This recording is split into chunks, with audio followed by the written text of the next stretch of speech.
Most households in the United States throw away 13,000 pieces of paper per year, according to Southern Indiana's University's website. Think about that for a moment.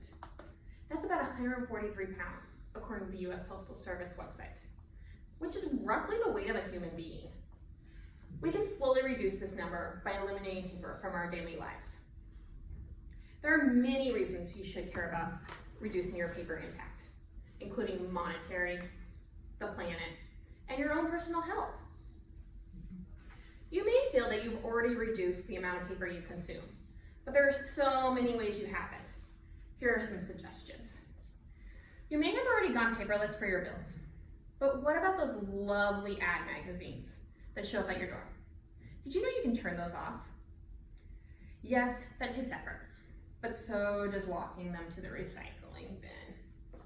Also, that glossy paper they're printed on isn't recycled easily. Some cities don't even bother recycling it. Yes, in Portland, we do recycle those. But a large problem Portland is currently facing is we love to recycle. This may seem like a weird problem, but it is a problem. On average, Portlanders put 640 pounds of recycling in their blue bins in 2017. There are very few cities with a higher average of recycling, according to the Willamette Weekly. In the last 25 years, Portlanders have tripled what they try to recycle. We love to recycle, but the problem is not everything we recycle is actually recycling. So I'm begging you, please only recycle items that are actually recyclable. But I already do.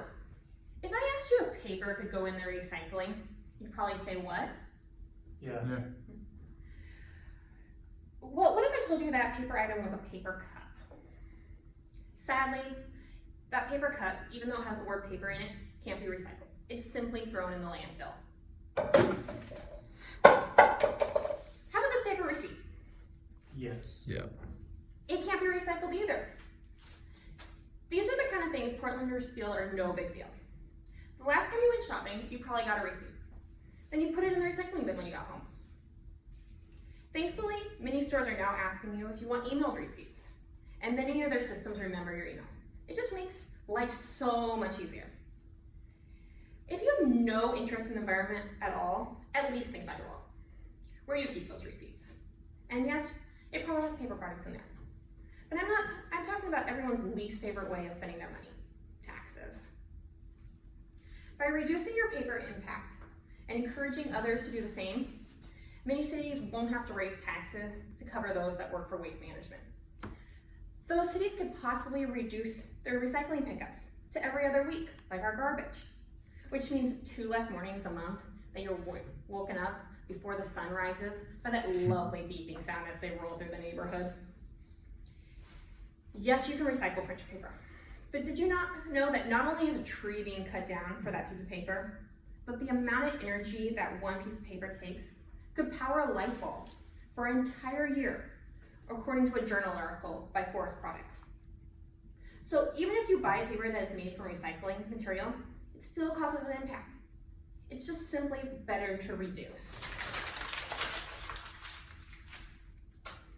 This past summer, the world saw this terrifying video of a poor sea turtle with a plastic straw stuck in its nose. What did many people in cities immediately do? They banned plastic straws. The key word being plastic. While as American restaurants feel we can't live without straws for our beverages, what did they do? They brought in paper straws. These paper straws can't be recycled either. I'm sure the first time you received a paper straw at a restaurant, your heart beat a little fast. You were excited that the place you chose to spend your money at was going to help you reduce your environmental impact. This smugness made up for the paper being both soggy and making your lemonade taste a little like lemon-flavored paper. But you sipped down that lemonade in triumph anyway. Well, I hate to break it to you, but the sea turtles may be better off. But land animals are still losing their homes over paper straws being thrown in landfills. They're not recyclable and will take years to decompose. In a study done by researchers at Nanjing Technology College Forest Products, it shows that using paper straws, you slowly digest the pulp. So that paper taste you're experiencing, you're actually eating trees. If that's not enough to convince you, I'm not sure what is. Even reducing is key. That doesn't mean just not hitting print on your computer. It means when you go grocery shopping, buy products with less paper packaging. Speaking of the grocery store, it rains a lot in Portland. Regardless if you are one of those people that love the rain or not, things get wet in the rain. Have you ever tried to carry groceries home in the rain? You know it makes the job 20 times more hard. When that paper bag roll breaks and out rolls all your food that you spent your money on. Well, I can tell you from my personal experience, those reusable bags, they just don't break. Put 8 liters of soda in one, you carry it home, and the only thing that will be broken will be your arms. I know those reusable bags are hard to remember. In the last few years, European countries have slowly enacted a tax on one-use bags. Do you know what happened? Their percentage of using them went down 90%, according to the University College of Dublin. If you've ever been to Hawaii, you know that you can't even buy single-use plastic bags there. Forget your bag, you better hope that you aren't buying much. In the near future, my hope is Oregon will do the same thing. Until then, you can prepare by pretending that those single-use bags either cost money or just don't exist. If you only care about yourself, you should still cut down your paper usage, especially as a student. The majority of our weight in our backpacks probably comes from notebooks, paper, and heavy, expensive textbooks. You know what's even more expensive? Medical bills. In an article by the New York Times, it cites that the American Academy of Pediatrics recommends children only carry 10 to 20% of their body weight in their backpacks. This is still true for adults. If you look at REI's website, they recommend the same thing for hiking.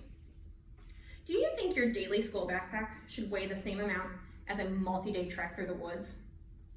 I don't. Cut down on those paper usage, if nothing else, to save your back.